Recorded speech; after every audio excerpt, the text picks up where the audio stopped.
student, I am Sarita and you are watching Sarita Biology classes. Student, today we will discuss about pedigree analysis. तो student आज हम आपके सामने pedigree analysis पे चर्चा करेंगे। ये पेडिग्री एनालिसिस बहुत ही इंपॉर्टेंट टॉपिक है, बहुत ही अच्छे से समझना, क्योंकि ये हर तरह के एग्जाम में जितने भी कॉम्पिटिटिव एग्जाम देंगे आप, नीट का एग्जाम देंगे, उसमें तो ऑलमोस्ट 1 या 2 क्वेश्चन जो है वो पेडिग्री एनालिसिस से डेफिनेटली आने वाला है स्टूडेंट। और आपके बोर्ड एग्जाम में भी so many question pedigree analysis से आएंगे, इसलिए आप बहुत ही अच्छे से समझना इसको और बहुत ही केयरफुली इसे नोट भी करते जाना। तो स्टूडेंट पेडिग्री एनालिसिस क्या है इसे आज हम जानते हैं। The study of inheritance of genetic traits in several generations of human family in the form of family tree diagram. Student यहाँ पे क्लियरली लिखा जा रहा है कि जेनेटिक ट्रेट्स जो सेवरल जनरेशन में जाते हैं, एक जनरेशन से दूसरे जनरेशन में, दूसरे से तीसरे जनरेशन में जो जेनेटिक ट्रेट जाते हैं उसको एक डायग्राम के द्वारा जो हम फैमिली ट्री बना के रिप्रेजेंट करते हैं वही कहलाता है पेडिग्री एनालिसिस। पेडिग्री एनालिसिस एक तरह का डायग्रामेटिक रिप्रेजेंटेशन है फैमिली ट्री का, और जनरेशन टू जनरेशन वो कौन से जनरेशन में किस तरह का डिसऑर्डर था, क्या था, नहीं था, वो सारी चीजें उस डायग्राम के द्वारा यहाँ पे रिप्रेजेंट किया जाता है। तो स्टूडेंट इस तरह से आपको ये माइंड में रखना है। अब इसके क्या क्या, सबसे पहले हम इसके आपको एडवांटेज ही बता रहे हैं कि इससे क्या क्या हमें लाभ होता है। Helps in genetic counselling to avoid disorder. सबसे पहला ये जेनेटिक काउंसलिंग में हेल्प करता है। कोई भी डिसऑर्डर अगर हो गया है, मान लो कोई हमारे एंसेस्टर को कोई डिसऑर्डर था, तो वो ये क्लियर हो जाता है कि वो आगे कितना जनरेशन तक पास आउट होगा और वो किस तरह से पास आउट होगा। It show the origin of A trait and flow of A traits in a family. ये पूरा दिखाता है कि जो कोई भी जो डिसऑर्डर है या कोई भी जो कैरेक्टर्स है, ट्रेट्स है, उसकी ओरिजिन कहाँ से हुई है, किस मतलब हमारे ग्रैंडफादर से हुई है या उन ग्रैंडफादर के भी फादर से हुई है। ये बिल्कुल जब हम इसका चार्ट बनाते हैं तो ये बिल्कुल क्लियरली दिखाई देता है कि ये कहाँ से चली आ रही है और आगे किस जनरेशन तक नेक्स्ट जो है आगे किस जनरेशन तक ये जाने वाली है। तो ये बिल्कुल जो है वो इसके द्वारा हम क्लियरली देखते हैं। It is use in medical research, और इस तरह से मेडिकल रिसर्च में इस पेडिग्री एनालिसिस का यूज करके, पेडिग्री चार्ट का यूज करके जो है डॉक्टर्स लोग इसका काफी बेनिफिट उठाते हैं, क्योंकि अगर ये पेडिग्री चार्ट देख लेते हैं तो ये आसानी से समझ जाते हैं कि ये किस तरह के डिजीज हैं, डोमिनेंट है, रिसेसिव है, सेक्स लिंक्ड है, ऑटोसोमल है, किस तरह के है, वो सब कुछ क्लियर हो जाता है यहाँ पे। Use to determine the mode of inheritance of the genetic disease. यहाँ पे ये क्लियर हो जाता है कि जो डिजीज का मोड है वो किस तरह का है, डोमिनेंट डिजीज है या रिसेसिव डिजीज है। अगर डोमिनेंट है तो कैसा डोमिनेंट है, ऑटोसोमल डोमिनेंट है, सेक्स लिंक्ड डोमिनेंट है, रिसेसिव है तो कैसा रिसेसिव है, ऑटोसोमल रिसेसिव है या सेक्स लिंक्ड रिसेसिव है। तो ये सारी चीजों पे हम आज इसमें चर्चा करेंगे स्टूडेंट, तो आप बहुत ही अच्छे से समझना। सबसे पहले जो है ये पेडिग्री एनालिसिस आया कैसे, तो एक साइंटिस्ट थे गैल्टन जो थे, उन्होंने वाक जनरेशन जो जर्मनी का जनरेशन था उनके ऊपर उन्होंने स्टडी किया था। और वो जो वाक जनरेशन था जर्मनी का, वो एक तरह का म्यूजिशियन था और उसके ऊपर उन्होंने स्टडी किया। तो ये क्लियर किया कि उसके 8 जनरेशन तक स्टडी किया और उसमें किस तरह से ट्रेड, जो म्यूजिशियन का जो ट्रेड था वो किस तरह से generation to generation pass out हो रहा था, उसके बारे में उन्होंने स्टडी किया और एक पेडिग्री चार्ट तैयार करके उसको रिप्रेजेंट किया। उसी तरह हमारे डुगडेल साइंटिस्ट थे, उन्होंने ज्यूक वंश जो था उसके ऊपर 10 जनरेशन तक स्टडी किया था। ये ज्यूक वंश जो था वो एक बैगर का वंश था और उसमें किस तरह के लोग जो है आगे आए और किस तरह से ट्रेड्स में आगे नेक्स्ट जनरेशन में चेंजिंग हुआ, तो इसके बारे में डुगडेल ने क्लियरली बताया था। तो स्टूडेंट इस तरह से पेडिग्री जो है वो बहुत पहले से ही, करीब 1800, इसका एग्जैक्ट जो है टाइम नहीं दिखाया गया है, लेकिन 1800 से ही इसके बारे में स्टडी करना डिफरेंट साइंटिस्ट ने स्टार्ट कर दिया था। जो पेडिग्री एनालिसिस है स्टूडेंट, उसके लिए सो मेनी हम सिंबल्स का अप्लाई करते हैं। उसको हम किस तरह से अप्लाई करते हैं, यहाँ पे किस तरह से रिप्रेजेंट करते हैं, उसके बारे में अब हम जानेंगे। तो स्टूडेंट आगे अब हम देखते हैं कि कौन सा सिंबल जो है पेडिग्री एनालिसिस में किसके लिए यूज होता है। तो सबसे पहले आप देख रहे हैं स्टूडेंट, ये जो स्क्वायर का सिंबल है मेल के लिए रिप्रेजेंट होता है, मेल को रिप्रेजेंट हम करते हैं इस सिंबल के द्वारा।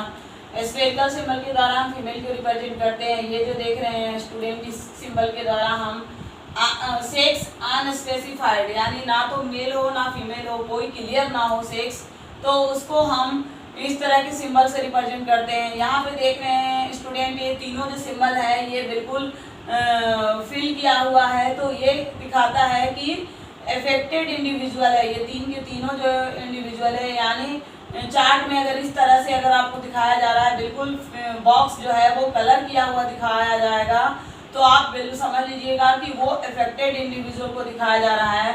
उसी तरह मैटिंग, यानी मेल और फीमेल, जो मेल ये मेल के लिए, ये फीमेल के लिए, अब ये दोनों मैरिज है या तो मैरिज के केस में इस तरह से हम दिखाएंगे मैरिज मैटिंग बिटवीन रिलेटिव, यानी मैरिज जो है वो रिलेटिव के साथ मैरिज हुआ हो, यानी कोई अपने ही जैसे जनरली मैरिज हो जाता है, जैसे मौसी के लड़के से शादी हो जाती है, या मौसी के देवरानी के लड़के से शादी हो जाती है, जेठानी के लड़के से शादी हो जाती है। तो ये जो होते हैं अपने रिलेटिव में शादी जो होती है, तो यहाँ पे उस तरह के मैरिज को हम कहते हैं मैरिज बिटवीन रिलेटिव, और उसे हम कहते हैं कॉन्सेंगुनियस मैरिज। तो उसे हम दिखाते हैं डबल लाइन के द्वारा, देख लीजिए आप ध्यान से।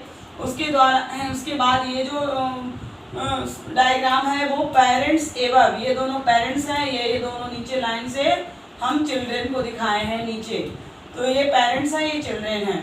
उसी तरह यहाँ पेरेंट जो है एवब है, और ऊपर वाले पेरेंट्स है, नीचे जो है वो अफेक्टेड चाइल्ड है, यानी इफेक्टेड है इसलिए है, पहले ही बता चुके इफेक्टेड को हम बिल्कुल कलर करके दिखाते हैं, तो ये इफेक्टेड को बिल्कुल कलर करके दिखाया जा रहा है। नेक्स्ट, अगर इस तरह से बॉक्स बन के 5 लिखा हो, तो 5 अनइफेक्टेड प्रोजेनी को दिखाया जाता है, यानी इस तरह से लिखा हुआ दिखाया जाता है 5 अनइफेक्टेड प्रोजेनी।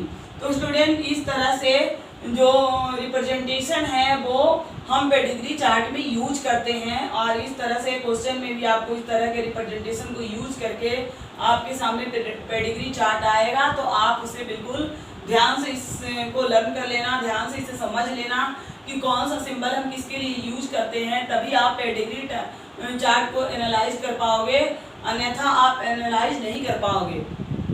अब स्टूडेंट, अगर हम देखते हैं तो पहले ही आपको बता चुके कि पेडिग्री चार्ट में जो है वो 2 तरह के ट्रैक्स हमें देखने को मिलता है, जो आप पहले से ही पढ़ते आ रहे हैं। मेंडल के ट्रैक्स को, मेंडल के जितने भी आप लॉ पढ़े उसमें ये दोनों तरह के ट्रैक्स आपको देखने को मिला, डोमिनेंट एंड रिसेसिव। तो डोमिनेंट क्या है ये आप अच्छी तरह से जानते होंगे, जो अपना इफेक्ट दिखाता है वो डोमिनेंट कहलाता है, और जो अपना इफेक्ट जो है वो नहीं दिखाता, हिडन फॉर्म में रहता है, रिसेसिव कहलाता है। अब डोमिनेंट को अगर देखते हैं स्टूडेंट, तो यहाँ पे डोमिनेंट भी 2 तरह का होता है, देख रहे हैं, ऑटोसोमल डोमिनेंट और सेक्स लिंक्ड डोमिनेंट। तो ये इसमें हम दिखाएंगे कि ऑटोसोमल डोमिनेंट को किस तरह से रिप्रेजेंट करते हैं, और सेक्स लिंक्ड डोमिनेंट को हम किस तरह से रिप्रेजेंट करते हैं। सेक्स लिंक्ड डोमिनेंट को भी अगर देखते हैं स्टूडेंट, तो यहाँ पे 2 तरह के सेक्स लिंक्ड डोमिनेंट होते हैं, एक्स लिंक्ड डोमिनेंट और वाई लिंक्ड डोमिनेंट। तो इस तरह से आप एक्स वाई क्रोमोसोम जो आप पढ़े हैं उसी से रिलेटेड है यहाँ पे, तो यहाँ पे इस तरह से हम रिप्रेजेंट करेंगे इसको भी। आप रिसेसिव को अगर देखते हैं तो ये भी 2 तरह का होता है, ऑटोसोमल रिसेसिव और सेक्स लिंक्ड रिसेसिव। और इसमें भी सेक्स लिंक्ड रिसेसिव में 2 तरह के हैं, एक्स लिंक्ड रिसेसिव और वाई लिंक्ड रिसेसिव।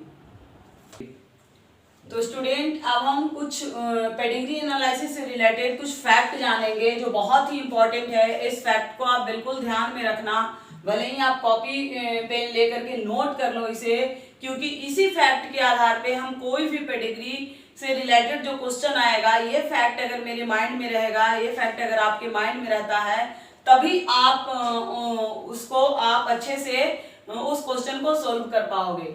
तो फैक्ट ये है स्टूडेंट, जैसा कि हमने बताया कि पेडिग्री जो यहाँ पे ट्रैट्स होते हैं दो तरह के, डोमिनेंट और रिसेसिव। डोमिनेंट में भी हम दो तरह के डोमिनेंट बताए, ऑटोसोमल डोमिनेंट और सेक्स लिंक्ड डोमिनेंट। उसी तरह रिसेसिव में भी दो तरह के बताए, ऑटोसोमल रिसेसिव और सेक्स लिंक्ड रिसेसिव। तो यहाँ पे स्टूडेंट ये हम कैसे पहचानेंगे, कोई भी पेडिग्री में हम कैसे पहचानेंगे कि वो जो पेडिग्री है वो ऑटोसोमल डोमिनेंट है या ऑटोसोमल रिसेसिव है या सेक्स लिंक्ड डोमिनेंट है या सेक्स लिंक्ड रिसेसिव है, ये हम कैसे पहचानेंगे? इसके लिए आपको हम कुछ फैक्ट बता रहे हैं जिसे आप ध्यान में रखना। सबसे फर्स्ट फैक्ट है डोमिनेंट का। तो कोई भी पेडिग्री को हम देख करके कैसे पहचानेंगे कि वो पेडिग्री जो है वो डोमिनेंट पेडिग्री है? तो इसके लिए स्टूडेंट ये क्लियर है कि 100% affected progeny have affected parents in each generation. अगर हम स्टूडेंट ये देखते हैं कि हर एक जनरेशन में जो प्रोजेनी है वो अफेक्टेड है और उसके पेरेंट्स भी अफेक्टेड है, तो इस तरह से अगर ये क्लियर होता है कि हर एक जनरेशन में पेरेंट्स भी अफेक्टेड है और प्रोजेनी भी अफेक्टेड है, कोई भी जनरेशन ऐसा नहीं है जिसमें कोई भी प्रोजेनी अफेक्टेड नहीं है, तो ये 100% जो है वो क्लियर होता है कि ये जो है पेडिग्री वो डोमिनेंट पेडिग्री है। अब डोमिनेंट पेडिग्री है तो वो किस तरह के डोमिनेंट है? ऑटोसोमल डोमिनेंट है या एक्स लिंक्ड डोमिनेंट है? तो इसे जानने के लिए हमें कैसे जानना होगा? तो अगर सपोज दैट हमें जानना है कि वो ऑटोसोमल डोमिनेंट है कि एक्स लिंक्ड है, तो एक्स लिंक्ड में क्या होगा कि 100% male have affected mother and affected daughter. यानी अगर उस पेडिग्री में ये क्लियर हो रहा है कि 100% मेल जो है वो अफेक्टेड है, 100% मेल का के पास जो है वो उसका मदर अफेक्टेड है और उसके डॉटर अफेक्टेड है। यानी मेल बीच में मान लो मेल है और ऊपर में उसकी मेल जो आया वो उसके मदर जो थी वो अफेक्टेड थी और आगे उस मेल का डॉटर अफेक्टेड है। वो मेल अफेक्टेड हो या ना हो, लेकिन अगर उसका मदर अफेक्टेड है और डॉटर अफेक्टेड है, नेक्स्ट जनरेशन में डॉटर अफेक्टेड है और उससे पहले वाले जनरेशन में उस मेल का मदर अफेक्टेड है, तो इससे ये क्लियर होता है कि वो जो पेडिग्री है वो एक्स लिंक्ड डोमिनेंट पेडिग्री है। नेक्स्ट हम ये कैसे जानेंगे कि जो पेडिग्री है वो ऑटोसोमल डोमिनेंट है? तो इसके लिए क्या करेंगे,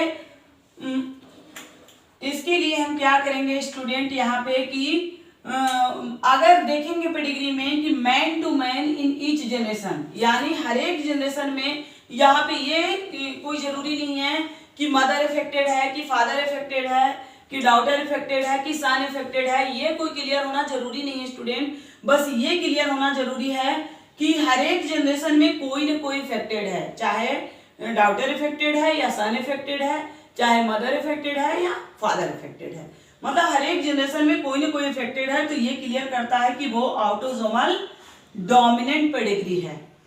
नेक्स्ट हम रिसेसिव को कैसे क्लियर करेंगे? There is skipping between two generation. अगर स्टूडेंट हम देखते हैं कि एक जनरेशन में तो कोई अफेक्टेड है लेकिन दूसरा जनरेशन में वहां पे कोई अफेक्टेड नहीं दिख रहा है, फिर थर्ड जनरेशन में कोई अफेक्टेड दिख रहा है, डॉटर या सन कुछ भी या डॉटर सन दोनों ही, फिर फोर्थ जनरेशन में नहीं दिख रहा है या फोर्थ जनरेशन में दिख रहा है तो फिफ्थ में नहीं दिख रहा है। यानी कहने का मतलब यह है कि थ्रू आउट, जैसे डोमिनेंट के केस में क्या था कि हर एक जनरेशन में कोई ना कोई अफेक्टेड था, लेकिन रिसेसिव के केस में ऐसा नहीं होगा, कहीं ना कहीं दो जनरेशन के बीच स्किपिंग भी होगा, यानी कोई ना कोई जनरेशन ऐसा होगा जिसमें कोई अफेक्टेड नहीं होगा। तो इस तरह के अगर पेडिग्री हमें देखने को मिलता है तो उसे हम पहले ही राउंड ऑफ कर लेंगे कि वो जो पेडिग्री है वो रिसेसिव पेडिग्री है। अब रिसेसिव पेडिग्री है तो वो किस तरह की पेडिग्री है? एक्स लिंक्ड रिसेसिव पेडिग्री है या ऑटोसोमल रिसेसिव पेडिग्री है? तो अगर स्टूडेंट यहाँ पे एक्स लिंक्ड रिसेसिव पेडिग्री के लिए क्या है, 100% affected female have affected father and affected son. यहाँ पे स्टूडेंट बिल्कुल क्लियर टिप्स है। यहाँ पे हम एक्स लिंक्ड डोमिनेंट के केस में क्या देखें, 100% male have affected mother and affected daughter, male का अफेक्टेड मदर अफेक्टेड डॉटर था। यहाँ पे क्या है, फीमेल, फीमेल जो है वो उसके पास अफेक्टेड फादर है या अफेक्टेड सन है, यानी वो फीमेल खुद अफेक्टेड हो या ना हो, अगर पेडिग्री में हमें ये दिख रहा है कि वो फीमेल खुद अफेक्टेड हो या ना हो, लेकिन वो फीमेल के फादर अगर इफेक्टेड है और नेक्स्ट जनरेशन में अगर उस फीमेल का सन इफेक्टेड है, तो इससे ये क्लियर होता है कि वो जो पेडिग्री है वो एक्स लिंक्ड रिसेसिव पेडिग्री है। तो उसके बाद अगर वाई लिंक्ड रिसेसिव पेडिग्री है तो उसके लिए क्या है कि हर एक जनरेशन में मेल इफेक्टेड होगा, हर एक जनरेशन में क्या होगा, मेल इफेक्टेड होगा और फीमेल वहां पे कैरियर होगी। इस चीज को हमें माइंड में फिट कर लेना है। तो हर एक जनरेशन में अगर मेल इफेक्टेड दिख रहा है लेकिन फीमेल को इफेक्टेड नहीं दिख रहा है, फीमेल जो है वो कैरियर के रूप में दिख रही है, तो वो पेडिग्री जो होगी वो वाई लिंक्ड रिसेसिव पेडिग्री होगी। तो इस तरह से स्टूडेंट हमें, हाँ ऑटोसोमल के लिए हम यहाँ पे लिखे नहीं है, लेकिन आप जान लीजिए ऑटोसोमल रिसेसिव पेडिग्री में कोई ऐसा नहीं है कि फिक्स्ड होता है कि फादर या सन इफेक्टेड है या मदर या डॉटर इफेक्टेड है, ऐसा कुछ फिक्स नहीं है। हम पहले ही बता चुके कि मैन टू मैन अगर कोई भी कहीं फादर इफेक्टेड है तो कहीं मदर इफेक्टेड है तो कहीं सन इफेक्टेड है तो कहीं डॉटर इफेक्टेड है, यहाँ पे कोई भी इफेक्टेड है और यहाँ पे जनरेशन भी स्किपिंग हो रहा हो, तो इस तरह के पेडिग्री को हम कहेंगे ऑटोसोमल रिसेसिव पेडिग्री। तो इस तरह से स्टूडेंट ये हमारे फैक्ट थे जिसे आपको ध्यान में रखना है। तो अब हम पेडिग्री से रिलेटेड क्वेश्चन को सॉल्व करेंगे। तो स्टूडेंट आगे अब हम ये जानते हैं कि कोई भी जो पेडिग्री होता है उसमें हम जीनोटाइप, पेडिग्री की जीनोटाइप को पता कैसे करते हैं, ये भी बहुत इंपॉर्टेंट है, ये भी बहुत आता है। तो हम कैसे किसी भी पेडिग्री के जीनोटाइप को फाइंड करते हैं। तो स्टूडेंट यहाँ पे हमारे सामने दो कंडीशन है, आप पहले ही जान चुके हैं, ऑटोसोमल डोमिनेंट कंडीशन और autosomal recessive condition, sex linked dominant condition और sex linked recessive condition. Student यहाँ पे अब हम ये देखते हैं कि ऑटोसोमल डोमिनेंट के केस में भी जो गैमेट है वो दो कंडीशन में है, होमोजाइगस कंडीशन में है और हेट्रोजाइगस कंडीशन में है। तो अगर गैमेट जो है होमोजाइगस कंडीशन में है, यानी कोई भी अफेक्टेड पर्सन का जो गैमेट है वो होमोजाइगस कंडीशन में है और वो जो है होमोजाइगस डोमिनेंट है, होमोजाइगस डोमिनेंट कंडीशन में है और वो होमोजाइगस नॉर्मल के साथ उसकी क्रॉसिंग होती है, यानी जो मैटिंग होती है वो होमोजाइगस नॉर्मल के साथ होती है, तो किस तरह से हमें ये बनता है। तो यहाँ पे स्टूडेंट ये है हमारा homozygous normal, homozygous dominant condition और उसकी जो मैटिंग हो रही है, यानी जो मेल है, सपोज दैट मेल इफेक्टेड है वो होमोजाइगस डोमिनेंट कंडीशन में है, फीमेल है वो नॉर्मल है और वो भी होमोजाइगस डोमिनेंट है।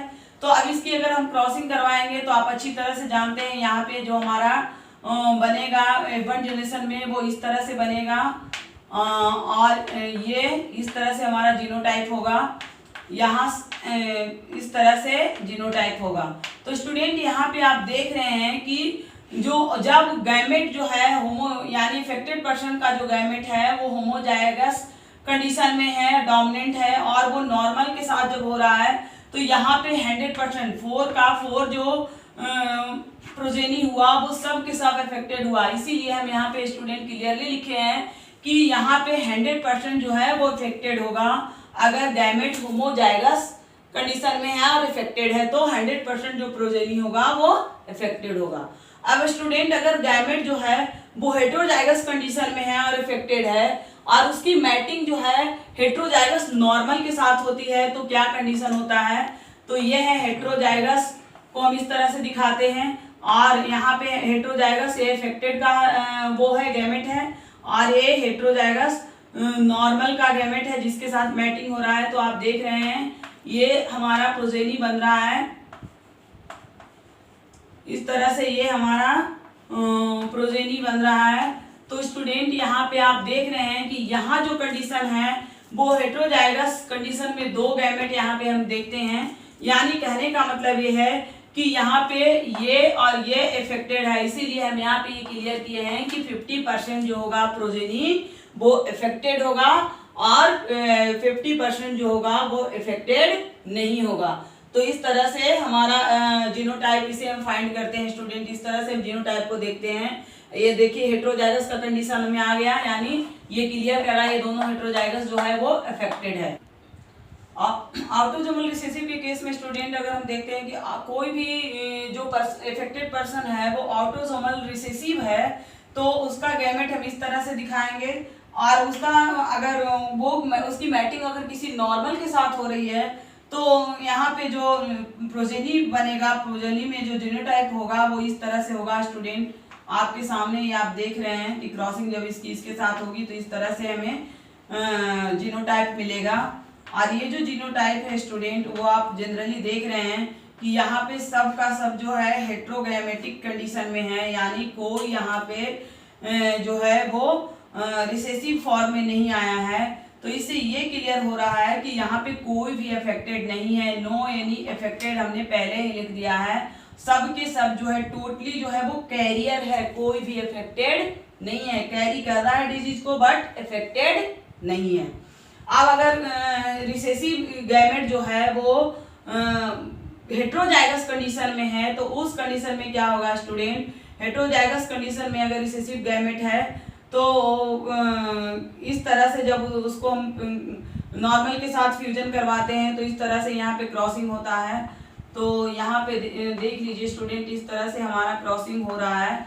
अब यहाँ पे आप देख रहे हैं कि यहाँ पे क्या हो रहा है 50%, 1 2 और 1 2, यानी 50% जो है वो क्या है अफेक्टेड है और 50% 1 2 जो है वो कैरियर है। सी से हमने डिनोट किया है, सी मीन्स कैरियर, ए से अफेक्टेड। तो इस तरह से स्टूडेंट हम कोई भी जो है ऑटोसोमल डोमिनेंट और ऑटोसोमल रिसेसिव में दो कंडीशन है आपके सामने, होमोगैमेटिक और हेट्रोगैमेटिक, और उन दोनों की क्रॉसिंग करवा के हम उसके जीनोटाइप को फाइंड करते हैं। तो इस पे भी आपको बहुत ज़्यादा प्रैक्टिस की ज़रूरत है क्योंकि इससे भी बहुत सारे क्वेश्चन आते हैं। अब हम स्टूडेंट यहाँ पे देखते हैं एक्स लिंक डोमिनेंट के बारे में। तो एक्स लिंक डोमिनेंट में भी स्टूडेंट अगर हम देखते हैं तो यहाँ पे दो कंडीशन है, आप देख रहे हैं। एक ऐसा कंडीशन है जिसमें दोनों ही एक्स क्रोमोसोम इफेक्टेड है, दूसरा ऐसा कंडीशन है जिसमें ओनली 1 एक्स क्रोमोसोम इफेक्टेड है। तो ये तो क्लियर हो रहा है कि ये फीमेल का कंडीशन है। फीमेल में अगर दोनों एक्स क्रोमोसोम इफेक्टेड है तो और उसकी मैटिंग अगर कोई नॉर्मल मेल के साथ हो रही है तो हमारे पास जो प्रोजेनी जो बनेगा वो उसमें जीनोटाइप किस तरह से होगा ये देखते हैं यहाँ पे। तो आप देख लीजिए यहाँ पे जीनोटाइप जो बन रहा है वो इस तरह से बन रहा है, एक्स ए एक्स और एक्स ए वाई और एक्स ए वाई।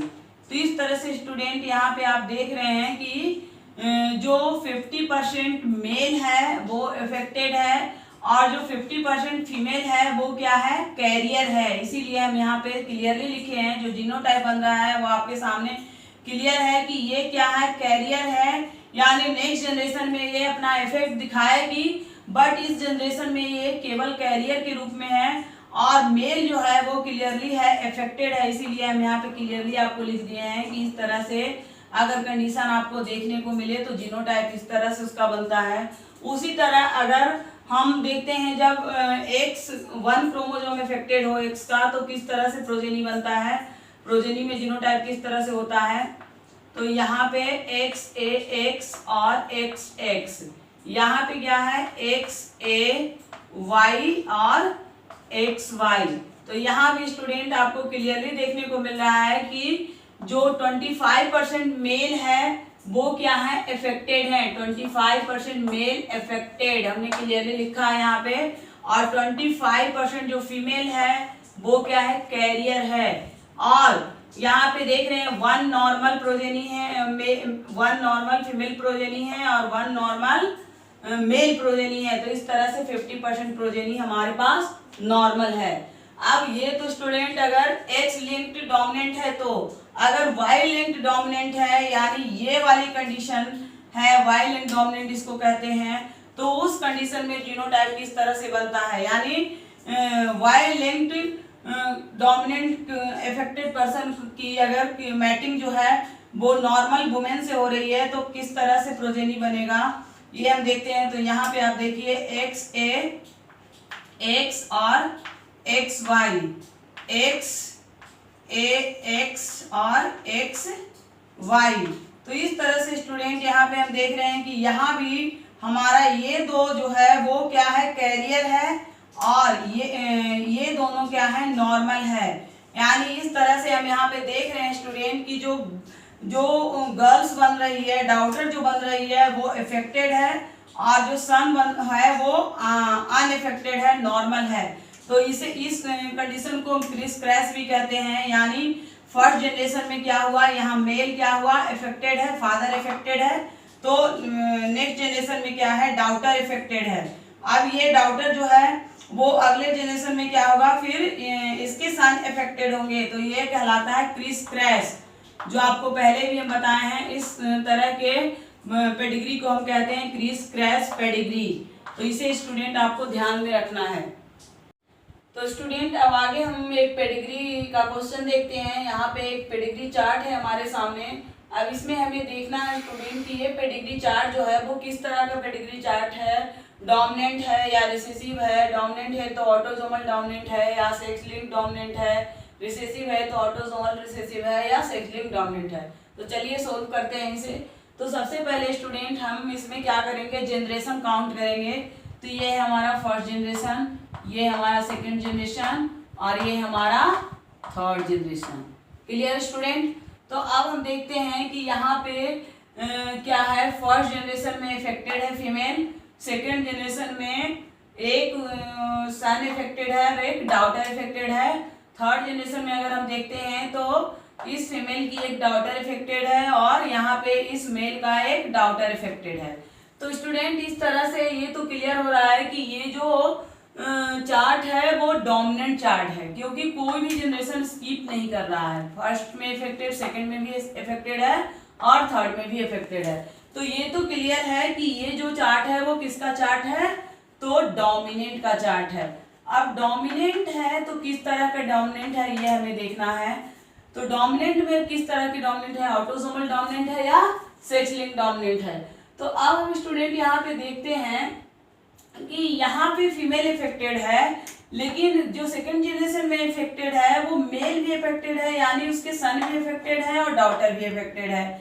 जबकि और थर्ड जनरेशन में हम देखते हैं कि डॉटर, इस मेल का डॉटर इफेक्टेड है और इस फीमेल का डॉटर इफेक्टेड है। तो ये स्टूडेंट क्लियर करता है। सेक्स लिंक्ड में हम बताए थे कि वहाँ पे जो इफेक्टेड होता है वो एक जनरेशन में तो फीमेल इफेक्टेड होता है, लेकिन दूसरे जनरेशन में टोटल मेल इफेक्टेड होता है। फिर थर्ड जनरेशन में उसका जो है वो डॉटर इफेक्टेड होता है। इस तरह से होता है स्टूडेंट, लेकिन यहाँ पे ऐसा नहीं है। यहाँ पे आप देख रहे हैं कि कहीं मेल इफेक्टेड हो रहा है तो कहीं फीमेल इफेक्टेड हो रहा है। तो ये भी अब क्लियर हो गया स्टूडेंट कि ये जो चार्ट है वो ऑटोसोमल डोमिनेंट है। कैसा डोमिनेंट है, ऑटोसोमल डोमिनेंट है। तो अब हम स्टूडेंट यहाँ पे अब इसका जीनोटाइप क्लियर करते हैं कि ऑटोसोमल डोमिनेंट है तो आखिर इसका जीनोटाइप कैसा है। इसमें जो जीनोटाइप है वो हेट्रोजाइगस है या होमोजाइगस है, किस तरह का है, और आगे जो प्रोजेनी में है वो किस तरह का है वो हम देखते हैं। तो यहाँ पे स्टूडेंट ये देखते हैं कि जैसे मान लीजिए कि ये कंडीशन हेट्रोजाइगस की है, हेट्रोजाइगस की कंडीशन है, यानी इफेक्टेड पर्सन जो है वो हेट्रोजाइगस है। तो इस कंडीशन में और उसकी नॉर्मल हेट्रोजाइगस से क्या होता है, मैटिंग होता है मेल के साथ। तो ये कंडीशन हो गया। अब इसकी हम क्रॉसिंग करवाएंगे तो क्या होगा, ए और आप देख रहे हैं ए और यहाँ क्रॉसिंग होगा तो ए और यहाँ ये। तो स्टूडेंट यहाँ पे हमें क्लियरली देखने को मिल रहा है कि ये जो है वो बिल्कुल अनइफेक्टेड है और ये दोनों इफेक्टेड है। तो यानी ये दोनों इफेक्टेड है स्टूडेंट। तो यानी 50% क्या है यहाँ पे इफेक्टेड है और 50% इफेक्टेड नहीं है। तो ये हमें क्लियरली देखने को मिल रहा है स्टूडेंट। यहाँ पे देखिए इस पेरेंट्स के कितने प्रोजेनी है, 1 2 3 में से 2 जो है वो क्या है, इफेक्टेड है। दैट मीन्स हम मान के चलेंगे कि 50% इफेक्टेड है। यहाँ देखिए इस पेरेंट्स के 2 प्रोजेनी है जिसमें 1 इफेक्टेड है, यहाँ 1 इफेक्टेड है। तो इस तरह से ये क्लियर हो रहा है स्टूडेंट कि ये जो यहाँ जो पर्सन है जो इसे सफर कर रहा है उसमें जो इफेक्शन है वो क्या है, हेट्रोजाइगस कंडीशन में है, वो गैमेट जो है वो क्या है, हेट्रोजाइगस कंडीशन में है स्टूडेंट। तो इससे ये क्लियर हो रहा है कि ये ऑटोसोमल डोमिनेंट है और जो पर्सन सफर कर रहा है इससे ट्रैट से वो हेट्रोजाइगस डोमिनेंट है। स्टूडेंट यहाँ पे एक सेकंड क्वेश्चन है जो हमारे एनसीईआरटी का क्वेश्चन है, ध्यान से समझना स्टूडेंट। यहाँ पे हेमोफीलिया क्या है? हेमोफीलिया एक सेक्स लिंक्ड रिसेसिव डिसऑर्डर है ह्यूमन बींग्स में, ये आप सब जानते हैं। या अभी हम बताएंगे जब मेंडेलियन डिसऑर्डर पढ़ाएंगे तो उसमें बताएंगे कि बहुत सारे डिसऑर्डर के बारे में जानना है। तो यहाँ पे उसी से रिलेटेड एक क्वेश्चन है। अब उसका जो पेडिग्री चार्ट है वो इस तरह से दिया हुआ है, तो इस पेडिग्री चार्ट को हमें ध्यान से देखना है और इन क्वेश्चन के आंसर बताना है। तो सबसे फर्स्ट क्वेश्चन ये कह रहा है कि give all the possible genotype of the member 4, 5, 6 in the pedigree, यानी मेंबर 4, 5 और 6 ये तीनों मेंबर का पेडिग्री में जीनोटाइप बताना है। तो स्टूडेंट सबसे पहले तो ये पहले ही क्लियर है कि ये जो चार्ट है वो रिसेसिव है, क्योंकि आप देख रहे हो फर्स्ट जनरेशन में कोई इफेक्टेड नहीं है, जो भी है कैरियर है। सेकेंड में इफेक्टेड है, यहाँ पे 1 सन इफेक्टेड है। थर्ड में देखते हैं तो थर्ड में जो है वो इसके कोई पेरेंट्स इफेक्टेड नहीं है, ये सन इफेक्टेड है। यहाँ पे भी इसकी कोई इफेक्टेड नहीं है, ये सन इफेक्टेड है। तो ये तो रिसेसिव चार्ट है, पहले ही क्लियर है, सेक्स लिंक्ड जो है रिसेसिव चार्ट है। अब यहाँ पे हमें 4, 5 और 6 का जीनोटाइप बताना है। तो जीनोटाइप जब 4, 5, 6 का लेते हैं तो यहाँ पे क्या है स्टूडेंट कि आप मेल देख रहे हैं इफेक्टेड है और फीमेल जो है यहाँ पे हर जगह यहाँ पे फीमेल क्या है, कैरियर है। तो फीमेल को हम फीमेल में जनरली XX क्रोमोसोम होता है, आपको पता ही है। तो उस पर 1 जो है रिसेसिव है, तो 1 इफेक्टेड है, 1 इस तरह से हम दिखाएंगे यहाँ पे। और इसकी नॉर्मल मेल से मैटिंग करवाएंगे तो जीनोटाइप क्या बनेगा, आपका जीनोटाइप जो बनेगा वो इस तरह से बनेगा। और इस तरह से जब जीनोटाइप बन रहा है तो अब हमें बताना यह है कि स्टूडेंट यहाँ पे जो 4, 5 और 6 यानी 4 में क्या है, गर्ल है। तो गर्ल की कंडीशन यहाँ पे कितनी हो रही है, देख रहे हैं गर्ल्स की कंडीशन एक तो ये है और एक ये है। तो यानी यहाँ पे ये क्लियर हो रहा है कि गर्ल्स या तो जो है 4 नंबर की जो गर्ल्स है वो इफेक्टेड भी हो सकती है और नॉर्मल भी हो सकती है, दोनों ही कंडीशन है स्टूडेंट, नॉर्मल भी हो सकती है और इफेक्टेड भी हो सकती है।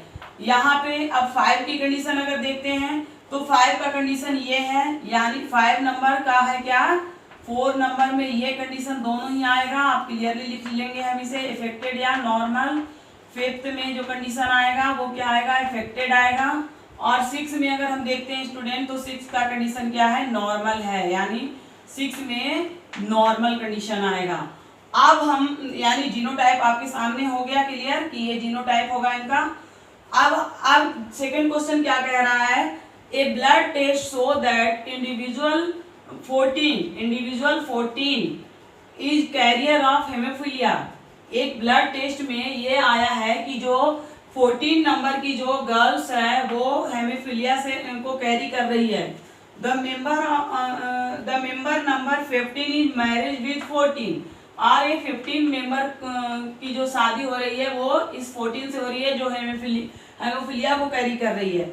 तो कह रहा है what is the probability that their first child will be haemophilic male. तो क्या ऐसी प्रोबेबिलिटी है कि उसका जब इसकी 14 की मैरिज इस नॉर्मल के साथ होगा, मेल के साथ, तो क्या फर्स्ट जो चाइल्ड होगा मेल वो हेमोफिलिक कैरियर होगा। तो स्टूडेंट यहाँ पे हम देखते हैं, इसके लिए हम जीनोटाइप बनाते हैं कि किस तरह से बनेगा। ये फीमेल है जो हमें हेमोफीलिया को कैरी कर रही है, तो इसके लिए हम X, H और X इस तरह से लिखेंगे। अब इसकी मैटिंग हम करवाएंगे नॉर्मल मेल के साथ। नॉर्मल मेल के साथ जब इसकी मैटिंग होगी तो क्या होगा, यहाँ पे आएगा XH, X और XX, यहाँ पे आएगा XHY और XY। तो स्टूडेंट यहाँ पे हमें क्लियरली देखने को मिल रहा है कि जो फर्स्ट मेल, ये फर्स्ट मेल है और ये हेमोफीलिया H, यानी H को कैरी कर रहा है, हेमोफीलिया को कैरी कर रहा है। तो इसका आंसर क्लियर होगा स्टूडेंट कि ये जो है मेल जो होगा वो हेमोफीलिया को कैरी करेगा। मेल क्या करेगा, हेमोफीलिया से अफेक्टेड होगा। ठीक है, तो इस तरह से हम लिखेंगे इसका आंसर कि अफेक्टेड होगा। क्लियर हो गया स्टूडेंट। तो इस तरह से हम बहुत सारे क्वेश्चन को इस तरह से हम सोल्व करते हैं। एक क्वेश्चन और देखते हैं स्टूडेंट, अब एक नेक्स्ट क्वेश्चन और देखते हैं, क्वेश्चन नंबर 3। ये पेडिग्री है, इसे देख करके बताना है कि ये पेडिग्री किस तरह का है। तो स्टूडेंट यहाँ पे हम देखते हैं, तो फर्स्ट जनरेशन को देखते हैं। ये फर्स्ट जनरेशन है, ये है सेकेंड जनरेशन और ये है हमारा थर्ड जनरेशन। तो स्टूडेंट यहाँ पे देख रहे हैं कि सबसे पहले तो हम देख रहे हैं कि तीनों ही जनरेशन में कोई ना कोई अफेक्टेड पर्सन है। तो कोई ना कोई अफेक्टेड है, तो इससे तो ये क्लियर हो रहा है कि ये जो पेडिग्री है वो क्या है, डोमिनेंट है। ये तो क्लियर हो गया। ये पहले ही आपको हम बता चुके हैं कि जब हर एक जनरेशन में कोई ना कोई अफेक्टेड है तो वो डोमिनेंट है। अब स्टूडेंट यहाँ पे हम ये देखते हैं कि डोमिनेंट है तो ऑटोसोमल है या सेक्स लिंक्ड है। तो स्टूडेंट यहाँ पे हम ये देख रहे हैं कि फर्स्ट जनरेशन में तो मेल अफेक्टेड है, फिर जो है उसके 4 प्रोजेनी है जिसमें तीनों गर्ल्स अफेक्टेड है बट बॉय जो है वो अफेक्टेड नहीं है। तो इससे ये और थर्ड जनरेशन में हम देख रहे हैं कि इस फीमेल के ये मेल अफेक्टेड है, यहाँ इसकी फीमेल अफेक्टेड है, तो यहाँ पे क्या है, नेक्स्ट जनरेशन में कोई अफेक्टेड नहीं है। तो स्टूडेंट यहाँ पे हमारा क्या क्लियर हो रहा है, यहाँ पे ये क्लियर हो रहा है कि फर्स्ट में मेल इफेक्टेड है लेकिन सेकंड में केवल फीमेल इफेक्टेड है और थर्ड में क्या है, मेल इफेक्टेड है। तो यहाँ पे ये क्लियर हो रहा है कि ये जो है वो सेक्स लिंक्ड डोमिनेंट है, उसमें भी वाई लिंक्ड है, उसमें भी क्या है, वाई लिंक्ड है। अब इसके अभी ये तो क्लियर हो गया कि डोमिनेंट है तो कैसा है, तो वाई लिंक्ड डोमिनेंट है, क्योंकि वाई लिंक्ड डोमिनेंट में ही जो है वो फादर जो है उसका फादर डॉटर सन, इस तरह से जो इफेक्शन होता है वो वाई लिंक्ड डोमिनेंट या एक्स लिंक्ड डोमिनेंट में दिखाया जाता है। तो यहाँ पे ये वाई लिंक्ड डोमिनेंट है क्योंकि फादर यहाँ पे इफेक्टेड है। अब इसकी जीनोटाइप हम देखते हैं स्टूडेंट, इसकी जीनोटाइप किस तरह से होगा। तो ये तो क्लियर हो गया कि फादर इफेक्टेड है, दैट मीन्स जो जीनोटाइप होगा फादर का वो इस तरह से होगा XA और Y। और इसकी क्रॉसिंग अगर हम नॉर्मल वुमेन से करवाते हैं यानी XX से करवाते हैं तो जीनोटाइप किस तरह से बनता है, तो जीनोटाइप इसका बनता है स्टूडेंट XAX और XY, फिर XAX और XY। यानी यहाँ पे स्टूडेंट ये पूरा क्लियर हो रहा है कि जो प्रोजेनी है नेक्स्ट जनरेशन का वो देख रहे हैं आप, ये दोनों ही गर्ल्स है और दोनों ही इफेक्टेड है, जो हमें पेडिग्री में भी देखने को मिल रहा है। तो ये जीनोटाइप इसका बन रहा है। बॉयज यहाँ पे देख रहे हैं 1 बॉयज है जो इफेक्टेड नहीं है, तो यहाँ भी देखिए जीनोटाइप में ये क्लियरली देखने को मिल रहा है कि बॉयज जो है वो इफेक्टेड नहीं है। तो इस तरह से इसका जीनोटाइप बनेगा स्टूडेंट। अब यहाँ पे क्वेश्चन नंबर 4 आप लेते हैं स्टूडेंट। ये जो पेडिग्री है उसको आपको देखना है और ये बताना है कि ये पेडिग्री किस तरह की है। तो सबसे पहले हम जनरेशन देखते हैं, फर्स्ट जनरेशन, सेकंड जनरेशन और ये है थर्ड जनरेशन। तो अब यहाँ पे हम देख रहे हैं फर्स्ट में कोई इफेक्टेड नहीं है लेकिन सेकंड में एक इफेक्टेड है और थर्ड में भी एक इफेक्टेड है। तो ये तो स्टूडेंट क्लियर है कि यहाँ पे स्किपिंग हो रहा है। तो स्किपिंग हो रहा है तो ये जो वो है पेडिग्री है वो रिसेसिव पेडिग्री है। अब रिसेसिव पेडिग्री है तो वो किस तरह के पेडिग्री है, ऑटोसोमल है या डोमिनेंट है। तो अब यहाँ पे देखेंगे कि यहाँ पे जो इफेक्टेड है वो सेकेंड जनरेशन में इफेक्टेड कोई भी फीमेल इफेक्टेड नहीं है। 2 गर्ल्स है 2 बॉयज है, तो गर्ल्स कोई भी इफेक्टेड नहीं है, ओनली 1 बॉय इफेक्टेड है। थर्ड में अगर देखते हैं तो थर्ड में ये पेरेंट्स कोई इफेक्टेड नहीं है, एक गर्ल्स इफेक्टेड है। यानी ये क्लियर हो रहा है स्टूडेंट कि यहाँ के पे इस तरह से 100% फीमेल इफेक्टेड नहीं दिख रही है या मेल इफेक्टेड नहीं दिख रहा है। तो ये क्लियर हो रहा है कि ये जो पेडिग्री है वो ऑटोसोमल रिसेसिव पेडिग्री है। क्या है, ऑटोसोमल है। ये भी अब क्लियर हो गया कि ऑटोसोमल है। तो अब हमारे सामने ये एनसीईआरटी का क्वेश्चन है स्टूडेंट। तो इसमें 2 क्वेश्चन तो यही पूछा था। अब थर्ड क्वेश्चन में पूछा जा रहा है कि give the genotype of the parents in the generation first generation में जीनोटाइप बताना है पेरेंट्स का, और and there third and fourth child in generation second generation में थर्ड और फोर्थ चाइल्ड का जीनोटाइप बताना है, यानी इसका और इसका जीनोटाइप बताना है और इन दोनों का जीनोटाइप बताना है। तो देखते हैं स्टूडेंट किस तरह से जीनोटाइप बनता है इसका। तो हम यहाँ पे देखते हैं स्टूडेंट की जब पेरेंट्स जो है हेट्रोजाइगस कंडीशन में हो, यानी ये कंडीशन अगर हम लेते हैं क्या, जब ये कंडीशन लेते हैं हेट्रोजाइगस कंडीशन, ये और उसकी हेट्रोजाइगस इफेक्टेड पर्सन जो हेट्रोजाइगस कंडीशन में है और उसकी मैटिंग जो है वो हेट्रोजाइगस नॉर्मल से हो रही है, तो हमारा किस तरह से जीनोटाइप बन रहा है, ये ए और ए, फिर यहाँ ए और ये रिसेसिव। तो यानी यहाँ पे स्टूडेंट हम देख रहे हैं कि ये भी इफेक्टेड नहीं है, ये भी इफेक्टेड नहीं है। इफेक्टेड है कौन, तो ये इफेक्टेड है और ये इफेक्टेड है। तो वही हमें देखने को भी मिल रहा है कि यहाँ पे वन इफेक्टेड है, तो इससे ये क्लियर हो रहा है कि ये जीनोटाइप है, जीनोटाइप जो है वो ये है पेरेंट्स का, यानी ये जीनोटाइप आ रहा है हमारे पेरेंट्स का। अब हम देखते हैं थर्ड और फोर्थ का जीनोटाइप। तो थर्ड और फोर्थ जीनोटाइप अगर देखते हैं, यानी हेट्रोजाइगस गैमेट की जो मैटिंग है वो करवाते हैं हम किसके साथ, ये हेट्रोजाइगस हमारा गैमेट आ गया और इसकी मैटिंग अगर हम रिसेसिव के साथ, क्योंकि यहाँ पे रिसेसिव पहले ही क्लियर हो रहा है कि रिसेसिव है ये, तो हमारा किस तरह से बनता है, ये स्मॉल ए, फिर आ गया यहाँ पे कैपिटल ए स्मॉल ए और स्मॉल ए। तो यहाँ पे ये स्टूडेंट दिख रहा है कि ये भी इफेक्टेड नहीं है और ये भी इफेक्टेड नहीं है। इफेक्टेड कौन दिख रहा है, तो यहाँ जो गैमेट यहाँ पे क्या पूछा जा रहा है, first second third fourth. Student हम देखते हैं कि यहाँ पे फर्स्ट जो प्रोजेनी है वो जिसका जीनोटाइप ये है, सेकेंड का ये है, थर्ड का ये है और फोर्थ का ये है। तो यानी हमसे पूछा जा रहा है थर्ड और फोर्थ का, तो थर्ड का तो जीनोटाइप हो जाएगा ये और फोर्थ का जीनोटाइप हो जाएगा ये। तो इससे ये क्लियर हो गया स्टूडेंट कि जीनोटाइप हम किस तरह से निकालते हैं और कोई भी पेडिग्री में हम कैसे क्लियर करते हैं कि वो डोमिनेंट है कि रिसेसिव है। तो हमें उम्मीद है स्टूडेंट कि ये आपका वीडियो बहुत अच्छा लगा होगा, आपको अच्छे से समझ में आया होगा, क्योंकि हमने स्टार्टिंग में जो दो फैक्ट बताए हैं जीनोटाइप निकालने के लिए और एक डोमिनेंट और रिसेसिव निकालने के लिए, वो दोनों फैक्ट आप माइंड में बिल्कुल सेव कर लेना स्टूडेंट। अगर वो दोनों फैक्ट आप माइंड में सेव कर लेते हो तो आप बहुत ईजिली जीनोटाइप भी निकाल लोगे और बहुत ईजिली डोमिनेंट और रिसेसिव, उसमें भी ऑटोसोमल और सेक्स लिंक्ड डोमिनेंट रिसेसिव आप बहुत ही क्लियरली फाइंड कर लोगे। तो स्टूडेंट आपको हमें उम्मीद है कि ये वीडियो बहुत अच्छा लगा होगा, और अगर ये वीडियो अच्छा लगा होगा स्टूडेंट तो आप लाइक और सब्सक्राइब करना बिल्कुल मत भूलना। जरूर से जरूर लाइक और सब्सक्राइब करना और अपने फ्रेंड्स के पास शेयर भी करना। और अगर आपको कोई क्वेरीज होगी तो कमेंट बॉक्स में लिखना बिल्कुल मत भूलना। Thank you, bye bye.